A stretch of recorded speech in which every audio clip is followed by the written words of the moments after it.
So basically किसी movie को चलने के लिए ना जनता जनार्दन का हाथ आपके ऊपर होना चाहिए। और यहाँ पुष्पा 2 की कलेक्शन को देख के तो यही लग रहा है कि जनता उनसे बहुत ज्यादा खुश है। और हेटर्स की बात छोड़िए, हेटर्स तो बहुत दूर की बात है, उनकी अपनी इंडस्ट्री से जो उनके साथ के एक्टर्स हैं, डायरेक्टर्स हैं, उनमें से भी बहुत ही इक्का दुक्का है जिन्होंने उनको एक्चुअली उनकी सक्सेस पे ना ऐसा विश किया कि हाँ भाई तुम्हारी मूवी इतना अच्छा कर रही है, इतने अच्छा कलेक्शन आ रहा है, उसके लिए विश करना भी खैर वो दूर की बात है, गुड लक तक विश नहीं किया था जब ये मूवी आई थी। यूजुअली एक्टर्स आपस में एक दूसरे को गुड लक तो बोल ही देते हैं, और इतने बड़े स्केल पे रिलीज हुई है, ऑलरेडी इसका इतना ज्यादा हाइप था, सबको पता था कि इसका बहुत ज्यादा हाइप है, उन लोगों ने भी नहीं किया। तो हेटर्स से ना हमें इतना बुरा नहीं फील करना चाहिए। हेटर्स तो चलो अपने, उनका एक फैन बेस है ना जो अपने अपने एक्टर के लिए लड़ रहे हैं, ये तो फैमिली होते हैं, इंडस्ट्री में तो सब एक दूसरे की फैमिली की तरह रहते हैं। जब वो ही नहीं विश करे तो समझ लीजिए कि अल्लू अर्जुन से कितनी ज्यादा जलन है। ओवरसीज में भी आप मान लीजिए कि इस साल छोड़ दीजिए, पुष्पा 3 ओवरसीज में भी सारे रिकॉर्ड तोड़ देगी जब पुष्पा 3 आएगी, I am pretty sure. Hello guys, welcome to my channel ओरेली, मैं हूं मुस्कान और मैं वापस आ गई हूं पुष्पा 2 कलेक्शन डे 3। लेकिन उससे पहले चैनल को सब्सक्राइब कर लेना and please like and comment जरूर करना। आपको पता है मैं हर कमेंट का जवाब जरूर देती हूँ। कोई बोल रहा है छपरी, कोई बोल रहा है केजीएफ की सस्ती कॉपी, और कोई बोल रहा है बिल्कुल क्लासलेस मूवी है, लेकिन बॉक्स ऑफिस कलेक्शन क्या बोल रहा है वो ज्यादा मैटर करता है। यहाँ पे हम बात करें ये जो कलेक्शन आती है कितने लोगों की आती है। 100% में से 20% लोग ऐसे हैं जो मूवी देखते ही नहीं है। 80% में से 70% लोगों को तो पसंद आ रही है, तो बचे 10%। 10% में से 5% ऐसे जो बोलते हैं हमें कोई फर्क नहीं पड़ता, कैसी मूवी हम देख लेंगे, और 5% ऐसे जो कह रहे हैं अरे हमें तो बिल्कुल पसंद नहीं बिकॉज इसमें अल्लू अर्जुन है, जिनका किसी को कोई फर्क नहीं पड़ता है बिकॉज ये movie back to back records बना रही है और तोड़ भी रही है। तोड़े हुए रिकॉर्ड्स तो मैंने आपको बता ही दिए हैं, और नए नए रिकॉर्ड्स जो बनाए हैं, मतलब इस सैटरडे को 20% इसकी सेल्स ज्यादा बढ़ गई हैं, और खासकर हिंदी बेल्ट में बहुत ज्यादा पसंद हो रही है। तेलुगु से इसकी थोड़ी सी कमाई अब कम हो रही है, लेकिन हिंदी जैसे डे 1 थी ना उतनी ही कमाई इसने डे 3 पे भी कर ली है। डे 1 पे हिंदी से आया था 72, लेकिन डे 3 पे आया है 73.5, जो अभी तक मतलब ना 10 बजे का बता रहे कि 10 बजे तक इतना आया था। नाइट शोज तो अभी बाकी हैं। अगर हिंदी मूवी की बात करें तो जवान सबसे ज्यादा बात हो रही थी बिकॉज उसने बहुत ज्यादा कमाई की थी, लेकिन फर्स्ट डे में जवान ने कमाए थे 63.5 हिंदी में, और पुष्पा 2 ने कमाए 72, तो ये रिकॉर्ड तो वहां टूट ही गया।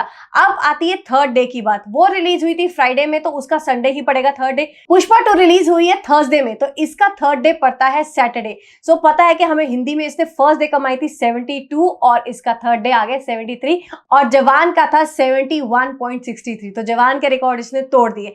अब आते हैं इसके अपने कंपेटिटर्स में जो कि साउथ से हैं, जैसे कि केजीएफ हो गया, आरआर हो गई, इन्होंने कितनी कलेक्शन की थी थर्ड डे पे। लोगों को ना बहुत ज्यादा है कि नहीं नहीं ये कोई रिकॉर्ड नहीं तोड़ रही है। हमारे यश के फैंस बोल रहे हैं, साथ में प्रभास के फैंस बोल रहे हैं कि नहीं हमारे रिकॉर्ड अभी तक नहीं टूटे हैं, लेकिन वो भी टूट गए हैं। केजीएफ 2 ने थर्ड डे पे कमाए थे 98 टोटल।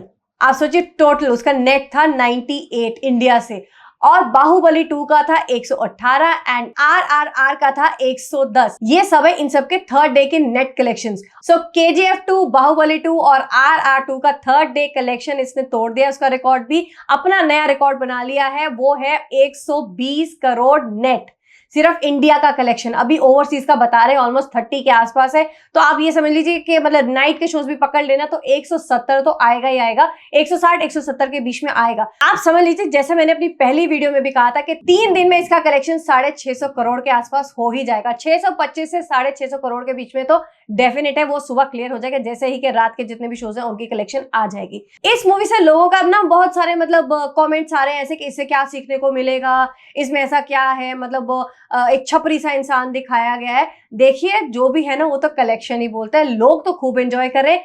जो मूवी लोगों को थिएटर्स तक खींच के ले आए समझ लीजिए वो हिट है। इसमें आप ये नहीं कह सकते इसमें कुछ सीखने को मिलेगा। मसाला मूवी है, बिल्कुल मास मसाला है, सबसे ज्यादा लोग इसको देख रहे हैं। जैसे एनिमल के लिए भी लोगों ने बहुत बोला था अरे ये तो बहुत मतलब रिग्रेसिव मूवी है, ऐसे लड़कियों के साथ ऐसा करते हैं, लेकिन फिर भी लोगों ने वो भी एंजॉय की थी बिकॉज उसमें कहीं ना कहीं वो एक स्टोरी लाइन तो थी ना कि हाँ बाप के लिए बेटा कैसे अपने बहुत बहुत ज्यादा पोजेसिव था, बहुत ज्यादा प्यार करता था अपने फादर को। इसमें इसका भी जो कैरेक्टर है वो ऐसा ही दिखाया गया। तो लोग ऐसे कैरेक्टर्स को एंजॉय करते हैं। वो मतलब सीधे सीधे कैरेक्टर्स किसको पसंद आते हैं, या फिर वो कहते हैं अगर सीखने वाली मूवीज भी होंगी ना तो लोग इतना ज्यादा जाते नहीं है, बिकॉज लोगों को ना एंटरटेनमेंट चाहिए, उदासी नहीं चाहिए। एंटरटेनमेंट होगा तो ऑफकोर्स लोग थिएटर तक जाएंगे। पुष्पा 2 से पहले जो पुष्पा 1 आई थी पेंडेमिक के टाइम भी वो ही लोगों को थिएटर्स तक खींच के लाई थी। तो अपना इसने खैर पुष्पा 1 का तो पूरा जो अभी तक का इसका कलेक्शन है वो इसने 2 दिन में ऑलरेडी कमाई लिया है। 450 करोड़ रुपए आ गए थे, और उसकी बल्कि टोटल जो इतनी कलेक्शन अभी तक की है वो है 350 करोड़। तो वो तो हो ही गया है। पुष्पा 2 भी लोगों को थिएटर्स तक खींच के ला रही है। तो जिनको अगर ऐसा लगता है ना कि हमें अपनी मूवी से कुछ सीखने को मिलना चाहिए, तो वनवास मूवी आ रही है, जाके देख लेना। वनवास के लिए तो लोग ऐसा भी कह रहे हैं ना, हर घर की कहानी यही है। तो अगर आपको ऐसा लगता है आपके घर की कहानी, तो आप वो शायद वो भी एंजॉय कर ही लेंगे, तो आप देख सकते हैं। लेकिन अगर एंटरटेनमेंट की बात आ रही है तो मुझे लगता है लोग पुष्पा 2 को बहुत ज्यादा एंजॉय कर रहे हैं, उसकी कलेक्शंस बता रही हैं। सो मुझे एक चीज की श्योरिटी तो है कि वीकेंड का कलेक्शन इसका 800 करोड़ का तो हो जाएगा। लेकिन बात अब यहां ये है कि क्या ये 900 करोड़ टच कर पाएगी या फिर 1000 तक भी पहुंच सकती है। मुझे जरूर बताएगा इस वीडियो के कमेंट बॉक्स में, और मैं आपसे जल्दी मिलूंगी इसकी वीकेंड कलेक्शन के साथ।